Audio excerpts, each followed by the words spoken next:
P S Sunil, നമ്മളിന്ന് ദേശാഭിമാനിയിൽ ഈ Adani MSC share വരാൻ പോകുന്നു എന്ന വാർത്ത ജൂൺ 5 പ്രസിദ്ധീകരിച്ച വാർത്ത നമ്മളാണ് കൊടുക്കുന്നത്.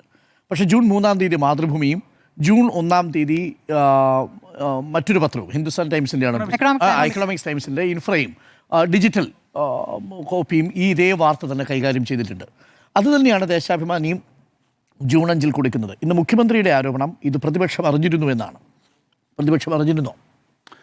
ഉറപ്പായും പ്രതിപക്ഷം അറിഞ്ഞിട്ടുണ്ടല്ലോ. ഇത് പ്രതിപക്ഷം അറിഞ്ഞതുകൊണ്ടാണല്ലോ പ്രതിപക്ഷ നേതാവ് പിണറായി വിജയൻ നിയമസഭയിൽ ചോദിക്കുന്നത്. എങ്ങനെയാണ് ഈ വിഷയം വിവാദമാകുന്നത്? നമുക്ക് ഈ വിഷയം വിവാദമാകുന്നത് പ്രതിപക്ഷ നേതാവ് പിണറായി വിജയൻ ഇത് നിയമസഭയിൽ ചോദിക്കുമ്പോഴാണ്.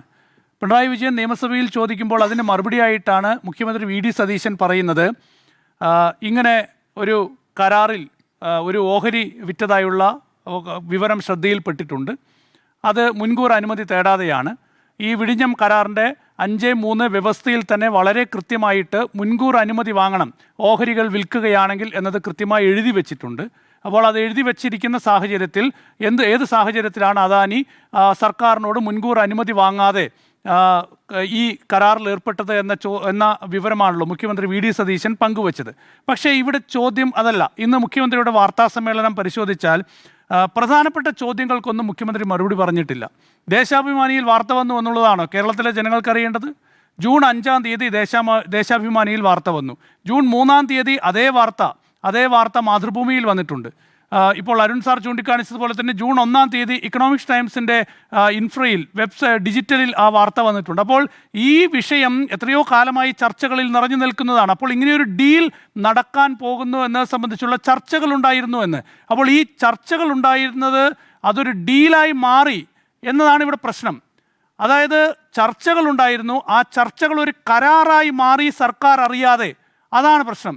ഇപ്പോൾ അദാനി ഗ്രൂപ്പ് സെബിക്ക് നൽകിയ കത്തിൽ പറയുന്നത് ജൂൺ 29 MSC ഗ്രൂപ്പുമായി ഈ ഓഹരി വിൽക്കാനുള്ള കരാറിൽ ഒപ്പുവെച്ചു, ഓഹരി വിൽപ്പന നടത്തുന്നു എന്നാണ് അതിൽ പറയുന്നത്. ഓഹരി വിൽപ്പന നടത്തുന്നു എന്നാണ് പറയുന്നത്. ഇതിൻ്റെ നടപടിക്രമങ്ങൾ പൂർത്തിയാകുന്നത് അതോറിറ്റി ക്ലിയറൻസിന് ശേഷമായിരിക്കും. അതായത് ഓഹരി ഞങ്ങൾ വിൽക്കുന്നു, പക്ഷേ ഇതിൻ്റെ പൂർണ്ണമായ നടപടിക്രമങ്ങൾ പൂർത്തിയാവുക അത് സർക്കാരിൻ്റെ ക്ലിയറൻസിന് ശേഷം. അതിപ്പോൾ നാഷണൽ സെക്യൂരിറ്റി ക്ലിയറൻസ് വേണം, ഹോം മിനിസ്ട്രിയുടെ ക്ലിയറൻസ് വേണം, സംസ്ഥാന സർക്കാരിൻ്റെ ക്ലിയറൻസ് വേണം, കേന്ദ്ര സർക്കാരിൻ്റെ ഷിപ്പിംഗ് മന്ത്രാലയത്തിൻ്റെ ക്ലിയറൻസ് വേണം. ഇതെല്ലാം നമുക്കറിയാവുന്ന വിഷയമാണ്, കേരളത്തിലെ ജനങ്ങൾക്ക് അറിയാവുന്ന വിഷയമാണ്, കഴിഞ്ഞ എത്രയോ ദിവസങ്ങളായി മാധ്യമങ്ങൾ എഴുതുന്ന വിഷയമാണ്. അത് മുഖ്യമന്ത്രി VD സതീശൻ ഇന്ന് വാർത്താ സമ്മേളനം വിളിച്ച് പറയേണ്ട ഒരു കാര്യവുമില്ല. മുഖ്യമന്ത്രി VD സതീശൻ പറയേണ്ടത് ഏത് സാഹചര്യത്തിലാണ് അദാനി ഗ്രൂപ്പ് സർക്കാർ അറിയാതെ ഇങ്ങനെയൊരു ഡീലിന് പോയത്. ഇങ്ങനെയൊരു ഡീലിന് പോയ സാഹചര്യത്തിൽ സർക്കാർ അദാനി ഗ്രൂപ്പിനെതിരെ എന്ത് നടപടി സ്വീകരിക്കും? അദാനി ഗ്രൂപ്പ് നേരത്തെ വിഴിഞ്ഞം തുറമുഖവുമായി ബന്ധപ്പെട്ട് ഉണ്ടാക്കിയ ഒറിജിനൽ കരാറിൻ്റെ വയലേഷൻ നടത്തിയിരിക്കുന്നു. ഒറിജിനൽ കരാറിൻ്റെ ക്ലോസ് 5.3.1 വളരെ കൃത്യമായി തന്നെ പറയുന്നുണ്ട്, പ്രയർ അപ്രൂവൽ ഇല്ലാതെ ഒരു കാരണവശാലും ഓഹരി വിൽപ്പന നടത്താൻ പാടില്ല. എങ്ങനെയാണ് ഓഹരി വിൽപ്പന? 25% കൂടുതൽ ഓഹരി വിൽക്കണമെങ്കിൽ അത് സംസ്ഥാന സർക്കാരിൻ്റെ, അതായത് വിഴിഞ്ഞം തുറമുഖത്തിൻ്റെ യഥാർത്ഥ ഉടമയായ സംസ്ഥാന സർക്കാരിൻ്റെ മുൻകൂർ അനുമതി വാങ്ങണം. ഇതാണ് ആ കരാറിൽ എഴുതി വച്ചിരിക്കുന്നത്. ആ കരാറിൽ എഴുതി വച്ചിരിക്കുന്ന ആ വ്യവസ്ഥ അദാനി ഗ്രൂപ്പ് പാലിച്ചില്ല, അംഗീകരിച്ചില്ല. അദാനി ഗ്രൂപ്പ് അതനുസരിച്ചല്ല ഈ MSC കമ്പനിയുമായിട്ട് ഓഹരി വിൽക്കാനുള്ള തീരുമാനമെടുത്തത്. അപ്പോൾ ഓഹരി വിറ്റ് കഴിഞ്ഞു എന്ന് സെബിയെ അറിയിക്കുന്നു. അതിനുശേഷം ഇതൊരു വിവാദമായപ്പോൾ ജൂലൈ 1 സംസ്ഥാന സർക്കാരിന് അനുമതിയുടെ ഒരു കത്ത് നൽകുന്നു. അതിനാണ് ഇവിടെ ക്ലാരിഫിക്കേഷൻ വേണ്ടത്. അതിന് കമ്മീഷൻ്റെ കഥ പറഞ്ഞിട്ട് കാര്യമില്ല. ഇന്നിപ്പോൾ മുഖ്യമന്ത്രി VD സതീശൻ പറയുന്നു 13,000 കോടി രൂപ വരുന്നു, 2% കമ്മീഷൻ. ആരാണ് ഈ 2% കമ്മീഷൻ്റെ കാര്യം പറഞ്ഞത്? ഏത് പത്രത്തിലാണ്, ഏത് മാധ്യമ സ്ഥാപനമാണ് 2% കമ്മീഷൻ്റെ കഥ പറഞ്ഞത് എന്നത് എനിക്ക് വ്യക്തമാണ്. ഞാൻ എവിടെയും കണ്ടിട്ടില്ല, അങ്ങനെയൊരു സംഗതി എവിടെയും വായിച്ചിട്ടില്ല. കാരണം ഇവിടുത്തെ പ്രശ്നം കമ്മീഷനല്ല, ഇവിടുത്തെ പ്രശ്നം ഇതിൽ എന്തെങ്കിലും അഴിമതി നടന്നു എന്നുള്ളത് സംബന്ധിച്ചുള്ള കാര്യമല്ലെന്ന്. ഇവിടെ അദാനി ഗ്രൂപ്പ് ഇവിടെ സംസ്ഥാന സർക്കാർ അറിയാതെ ഇവിടെ രഹസ്യമായൊരു ഡീൽ നടത്തി. ആ ഡീൽ നടത്തിയത് വിവാദമായപ്പോൾ, അത് വലിയ ചർച്ചയായപ്പോൾ സംസ്ഥാന സർക്കാരിൻ്റെ മുമ്പിലേക്ക് എത്തി.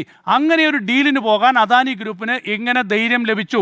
എങ്ങനെ അദാനി ഗ്രൂപ്പ് അങ്ങനെ ഏകപക്ഷീയമായൊരു തീരുമാനത്തിലേക്ക് പോയി? അവിടെ ഒരു ചട്ടലംഘനം നടന്നിരിക്കുന്നു, അവിടെ ഒരു കരാർ ലംഘനം നടന്നിരിക്കുന്നു. ആ വിഷയത്തിൽ സംസ്ഥാന സർക്കാർ എന്ത് നടപടിയെടുക്കും? അതാണ് ഒന്നാമത്തെ പ്രശ്നം. രണ്ടാമത്തെ പ്രശ്നം എന്താണ്? വിഴിഞ്ഞം തുറമുഖവുമായി ബന്ധപ്പെട്ടുള്ള എല്ലാ തീരുമാനങ്ങളും, ഇപ്പോൾ വിവാദ വിഷയമായ എല്ലാ തീരുമാനങ്ങളും ഇനി എടുക്കാൻ പോകുന്നത് മുഖ്യമന്ത്രിയുടെ നേതൃത്വത്തിലുള്ള വകുപ്പുകളാണ്. മുഖ്യമന്ത്രി എന്ന നിലയിൽ മുഖ്യമന്ത്രി എടുക്കുന്ന തീരുമാനം, ഷിപ്പിംഗ് മന്ത്രി എന്ന നിലയിൽ മുഖ്യമന്ത്രി തന്നെ എടുക്കാൻ പോകുന്ന തീരുമാനം, ധനമന്ത്രി എന്ന നിലയിൽ ധനമന്ത്രി തന്നെ എടുക്കാൻ പോകുന്ന തീരുമാനം, നിയമമന്ത്രി എന്ന നിലയിൽ, അതായത് ഈ വിവാദ വിഷയം ഏതൊക്കെ വകുപ്പുകളിലൂടെ കടന്നു പോകണമോ ആ വകുപ്പുകളുടെയൊക്കെ തന്നെ മന്ത്രി എന്ന് പറയുന്നത് വി ഡി സതീശനാണ്, പിന്നെ മുഖ്യമന്ത്രിയും വി ഡി സതീശനാണ്. അപ്പോൾ അതെങ്ങനെ സംഭവിക്കുന്നു, അതിലൊക്കെയുള്ള സംശയം. അപ്പോൾ ഈ സംശയം അകറ്റുക എന്ന പ്രധാനപ്പെട്ട വിഷയമാണ്. അതിൽ ദേശാഭിമാനിയിൽ വാർത്ത വന്നു അല്ലെങ്കിൽ ഏതെങ്കിലും പത്രത്തിൽ വാർത്ത വന്നു എന്നുള്ളതല്ല. ഇന്ന് വി ഡി സതീശൻ പറയുന്നത് കേട്ടു, ദേശാഭിമാനിയാണ് സർക്കാരിൻ്റെ സോഴ്സ്, ദേശാഭിമാനിയാണ് സർക്കാരിൻ്റെ സോഴ്സ് എന്നാണ് മുഖ്യമന്ത്രി വി ഡി സതീശൻ പറയുന്നത്. സർക്കാരാണ് ദേശാഭിമാനിയുടെ സോഴ്സ്. സർക്കാരാണ് ദേശാഭിമാനിയുടെ സോഴ്സ്. സർക്കാർ അറിഞ്ഞിരുന്നു, അന്നത്തെ സർക്കാർ അറിഞ്ഞിരുന്നു എന്നാണ്. ഓക്കെ, അപ്പോൾ ആ ദേശാഭിമാനി വാർത്ത ചിലപ്പോൾ ഞാൻ പറഞ്ഞു തെറ്റിയതായിരിക്കും, പക്ഷേ ഞാനിപ്പോൾ നമ്മുടെ റിപ്പോർട്ടിലാണ് കേട്ടത്.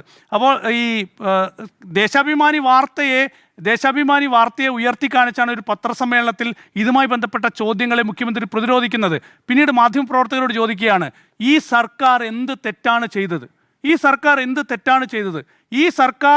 എന്ത് തെറ്റാണ് ചെയ്തത് എന്നത് കഴിഞ്ഞ 1.5 മാസത്തിൽ ഈ സർക്കാർ എടുത്തിട്ടുള്ള നിലപാടുകൾ എണ്ണി പറയാൻ കഴിയും. PMശ്രീയുടെ കാര്യത്തിൽ ഈ തെരഞ്ഞെടുപ്പ് കാലത്ത് PMശ്രീക്കെതിരെ വലിയ രാഷ്ട്രീയ ആക്രമണം ഉന്നയിച്ചു. PMശ്രീ അറബിക്കടലിൽ എറിയുമെന്ന് പറഞ്ഞു. അങ്ങനെ തുടങ്ങി ഒരുപാട് വിമർശനം ഉന്നയിച്ച PMശ്രീയുമായി ബന്ധപ്പെട്ട വിഷയം. ഇനി അദാനി വിഷയം, ഇത് പോട്ടെ. ഇന്ന് വലിയൊരു ആക്ഷേപം വീണ്ടും ഉയർന്നു വന്നിട്ടുണ്ടല്ലോ മംഗലാപുരം വിമാനയാത്രയുമായി ബന്ധപ്പെട്ട്. ആ വിഷയവും ഇന്ന് വാർത്താസമ്മേളനത്തിൽ ചോദിച്ചല്ലോ. നിങ്ങൾ അന്വേഷിക്കുമെന്നാണ് മുഖ്യമന്ത്രി പറയുന്നത്. എങ്ങനെ യാത്ര ചെയ്തു, ആരുടെ കൂടെ യാത്ര ചെയ്തു, ആരാണ് ആ യാത്രയ്ക്ക് പണം നൽകിയത്, ഇക്കാര്യത്തിലുള്ള അവ്യക്തത തുടരുകയാണ്. അതുകൊണ്ട് ഈ അദാനി വിവാദത്തിൽ ഇതുവരെ ഉയർന്നിട്ടുള്ള വിവാദങ്ങളിൽ ഇപ്പോഴും മുഖ്യമന്ത്രി മൗനം തുടരുകയാണ്, ഒളിച്ചുകളി തുടരുകയാണ്, വ്യക്തമായ മറുപടി നൽകിയിട്ടില്ല. ഇക്കാര്യത്തിലെല്ലാം കേരളത്തിലെ ജനങ്ങൾക്ക് സംശയമുണ്ട്. പ്രതിപക്ഷത്തിന് കുറച്ചുകൂടി കാര്യങ്ങൾ അറിയാം. അതുകൊണ്ട് പ്രതിപക്ഷം കൂടുതൽ ശക്തമായി ആക്രമണം നടത്തുന്നുണ്ട്, ആക്രമണം കടുപ്പിക്കുന്നുണ്ട്. ഏതായാലും ഈ വിഷയത്തിൽ മുഖ്യമന്ത്രി വി ഡി സതീശൻ പ്രതിരോധത്തിലാണ് എന്നതാണ് എൻ്റെ നിലപാട്. ഓക്കെ.